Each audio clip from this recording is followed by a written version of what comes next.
Hey everybody, how's it going? Hopefully y'all are having a great day today. In today's video, I wanted to break down the key differences between employer-sponsored retirement accounts and retirement accounts that you have in your own individual name.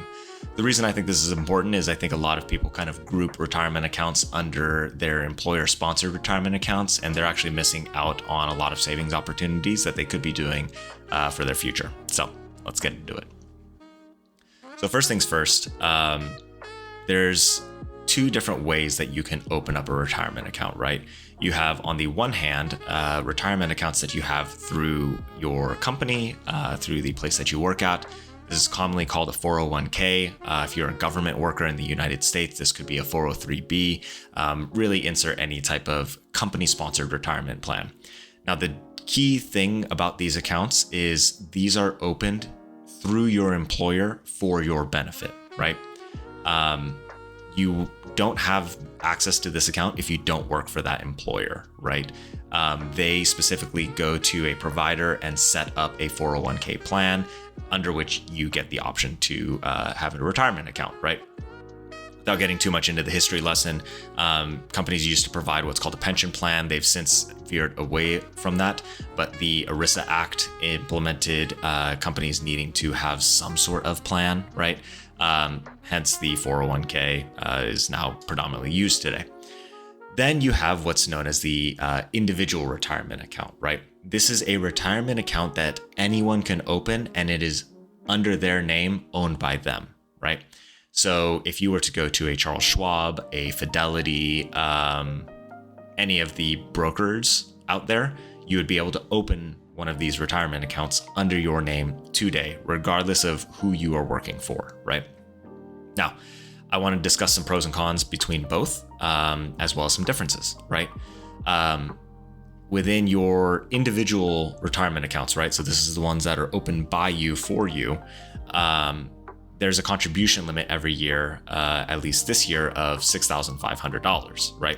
Now, whether in this individual space you decide to open up a pre-tax or post-tax, or commonly referred to as a traditional IRA or Roth IRA, that's up to you, right? As long as you follow the limits that are set for the income to contribute to those, you're able to contribute. These share a $6,500 limit. If you're over the age of I think it's 50, you get an extra 1,000. But anyways, these share a limit. And then you have your company sponsored retirement plan, which again is opened by your company for your benefit, right? You have to keep in mind that these and these have a different limit, right?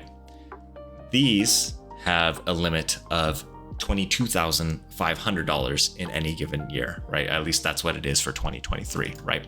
So keep in mind, this and this, I'm just going to reiterate, these don't share a limit. I made the mistake when I first started thinking that they shared a limit, right? So if you put $6,000 into your Roth here, you could put $6,500 into your Roth here. You could put another theoretical $22,500 into this Roth, and they will not cross as far as limits are concerned, right? So, first and foremost, let's get that out of the way. They both don't share a limit, right? They share limits within themselves, but not across ownership, right? Both are for your benefit, but this one here, you opened by yourself. This one's through your company, right?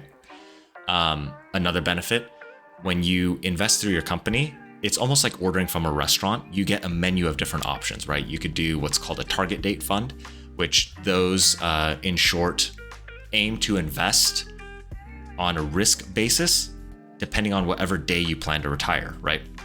So if you pick a target date fund 2060, it says the participant or whoever is investing in this fund plans to retire in 2060. So based on that, we're going to invest accordingly. So given that we're quite a ways out from 2060, it'll be very aggressive right now. However, as it gets closer and closer to 2060, it's going to reduce the risk and start holding more secure investments, right? This could be cash, government bonds, things like that. But basically the concept is as you get closer to retirement age, it kind of eases off the risk of the investment, right? So you have those, you have standard indexes like the S&P 500, things like that, right? If you wanted to, within your company's 401k plan, at least traditionally speaking, you can't just invest in one position like you could in your individual retirement account. If I put $6,500 into my Roth IRA that I have at Charles Schwab, I could very realistically put that all in Microsoft, and that's my own decision. I'm able to do that, right? The company 401k plan does not allow you to do that. So one of the benefits that comes to owning your own individual retirement account compared to the company one is you can invest it however you'd like to invest it, right? Some people actually do better with a lack of options, right? Some people it's better that you just kind of give them a menu and just have them pick. I would say if you're in this bucket, target date funds are pretty good. I think they're pretty safe. You could just select it and that's it. It's very set and forget it. You could also do an index. Some people argue that it could go down when you retire, but if you're doing it from a young age onward, you've probably grown way more than you've lost in that temporary dip. But that's just my own personal take on it, right? So, talked about limits, talked about investment benefits. Whenever you leave your company, you have the opportunity to take whatever money you saved in these accounts and roll it over into your individual retirement accounts, right? You can also roll it over to the next employer's 401k plan, but I don't recommend you do this. I always advocate for you to have more control over your financial assets than less control. But if that's the only way that you can keep your hands off of it and be responsible and not use it, feel free to roll it into your future employer's 401k plan. But anyways, very short video. I didn't want to talk about the minutia of investing in a Roth versus a traditional IRA as far as income is concerned. I think that's for another video. But for those who do like that kind of information, I'll give you one little nugget here at the end.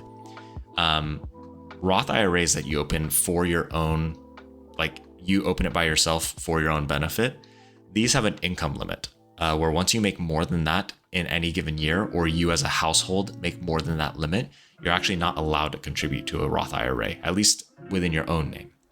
If your employer offers what's called a Roth 401k, right? Again, the 401k symbolizes that it's opened by your company for your benefit. The Roth 401k does not have an income limit. So you could make $300,000 a year and still be able to contribute the $22,500 in 2023, at least. You can contribute that $22,500 to a Roth 401k. And whenever you leave that company, you would roll that into your individual Roth.